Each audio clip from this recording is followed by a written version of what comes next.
Hello అండి. మన బాడీలో బ్లడ్ అనేది తక్కువ ఉంటే మనం తినే ఫ్రూట్స్తో పాటు అప్పుడప్పుడు ఇలా టిల్లీ ఫ్రై చేసుకొని తినడం వల్ల మన బాడీలోకి బ్లడ్ అనేది చాలా ఫాస్ట్గా ఇంప్రూవ్ అవుతుంది.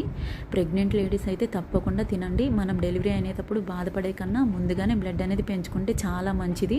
ముందుగా హాట్ వాటర్ పెట్టుకొని అందులో చిటికెడు పసుపు వేసి టిల్లీని వేసి ఉడికించుకోవాలి. ఉడికించుకున్న టిల్లీని కట్ చేసుకొని పక్కన పెట్టుకోవాలి. స్టవ్ మీద ప్యాన్ పెట్టి ఆయిల్ వేసి పచ్చిమిర్చి కరివేపాకు ఫ్రై చేసుకున్న తర్వాత అందులోనే అల్లం వెల్లుల్లి పేస్ట్ వేసుకొని మిక్స్ చేసుకొని ఉడికించుకున్న టిల్లీ ముక్కల్ని ఇందులో వేసేసి చిటికెడు పసుపు సరిపడా సాల్ట్ వేసుకొని ఒక 5 మినిట్స్ మగ్గించుకోవాలి. తర్వాత లైట్గా కారం అలానే గరం మసాలా కొంచెం వేసుకొని మొత్తం అంతా మిక్స్ చేసుకొని మూత పెట్టుకొని ఇంకొక 5 మినిట్స్ ఉడికించుకొని ఫైనల్గా మూత తీసి కొత్తిమీర అయితే వేసుకొని స్టవ్ ఆఫ్ చేసుకోవడమే.